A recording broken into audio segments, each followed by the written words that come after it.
আসসালামু আলাইকুম। সম্প্রতি মালয়েশিয়ার ইমিগ্রেশন থেকে অফিসিয়ালি ঘোষণা দেওয়া হয়েছে যে পিএল কেসের আন্ডারে 1306টা ভিসা ডিটেক্ট করা হয়েছে, যেগুলো বাতিল করা হবে। তো এই ভিসাগুলো কার? অবভিয়াসলি যারা আগের বার কলিংয়ে আসছে তাদের, ইভেন আমার নিজেরও পিএল কেসের ভিসা।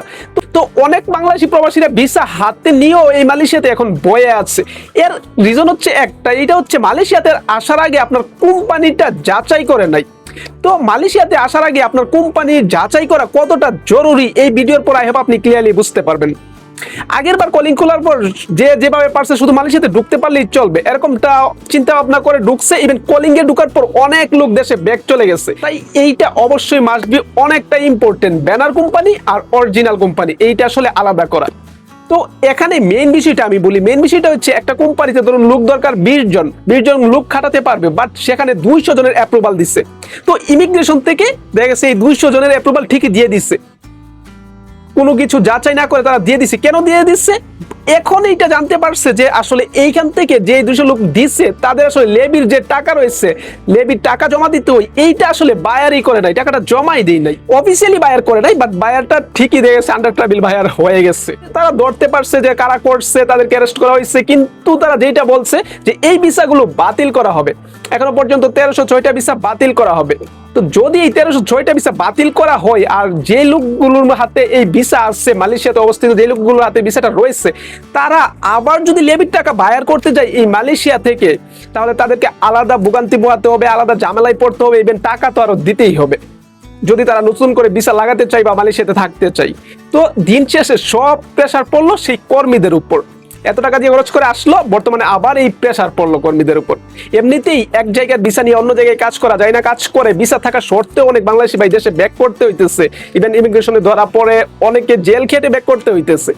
তার উপর যদি এই সিচুয়েশনে পড়ে, তাহলে এইটা আসলে প্রবাসীদের জন্য অনেকটাই হতাশাজনক। আর এইটার কারণ হচ্ছে একটা ভুল, সেটা হচ্ছে বাংলাদেশ থেকে আসার আগে কোম্পানিটা যাচাই না করে আসা। তো আপনি কিভাবে কোম্পানি যাচাই করতে পারেন? এইটা হচ্ছে যখন কোনো এজেন্সির কাছে আপনার বইটা জমা দিবেন, জমা দেওয়ার পর মেডিকেলের আগে ওনারা আপনাকে অবশ্যই কোম্পানির নামটা জানাবে যে কোন কোম্পানিতে আপনি যাচ্ছেন। ফর এক্সাম্পল মিস্টার ডিআইওয়াই, সেখানে 400 লোক দরকার, আপনি মিস্টার ডিআইওয়াই যাবেন, আপনি এজেন্টের মাধ্যমে যান, এজেন্ট অবশ্যই জানে, প্রত্যেকটা এজেন্ট অবশ্যই জানে যে কোন কোম্পানিতে কোন লোককে কোন বইটা জমা দেওয়া হইতেছে। বা আপনি ইওন মার্কেটে যাবেন, ওইখানে লেখা থাকবে যে ইওন মার্কেটে এতজন লোক দরকার, বিকজ এই এজেন্সি এই কোম্পানি থেকে কাজের চুক্তি নিচ্ছে এতজনের। আপনি জাস্ট ওই কোম্পানিটার নাম জেনে কোম্পানিটার নাম লিখে গুগলে সার্চ দিবেন, তাহলে ডিটেলস চলে আসবে যে কোথায় কোথায় কোম্পানির ব্রাঞ্চ রয়েছে আর এই কোম্পানিটা মালয়েশিয়াতে কতটুকু বড়, এইটি আসলে গুগল থেকেই পেয়ে যাবেন। আসবে যদি না থাকে তাহলে সিটিওজে তাদের একটা অফিসিয়াল পেজ আছে মালয়েশিয়ান, শুধুমাত্র এইখানে শো করবে যে এই কোম্পানিটা কোথায় অবস্থিত, কত সালে প্রতিষ্ঠিত, এই ডিটেলসগুলো। আর বর্তমানে ইমিগ্রেশন অনেক কঠিন হয়ে গেছে, ব্যানার কোম্পানিতে অ্যাপ্রুভাল না দেওয়ার সম্ভাবনাই বেশি। তারপর ওই যে টাকার খেলা দিন শেষে হয়ে যায়। পুরো দিন শেষে আপনি আসার আগে অন্তত একবার যাচাই করে আসবেন যে এই কোম্পানিটা, যদি আপনার কাছে চয়েস থাকে যে একটা কোম্পানি দুইটা কোম্পানি, আপনি দুইটা যাচাই করে তারপরে যেটা বড় ওই কোম্পানিটাতেই আসবেন। যারা বাংলাদেশ থেকে দেখছেন, বাংলাদেশ না মালয়েশিয়া আসার পরও আমার চ্যানেলের ভিডিওগুলো আপনার জন্য অনেকটা ইনফরমেটিভ হবে, কাজে লাগবে। এখানে আসার পর সেটা অবশ্যই বুঝতে পারবেন, তাই চ্যানেলটা অবশ্যই সাবস্ক্রাইব করে রাখবেন। That's it, thanks for watching, আল্লাহ হাফেজ।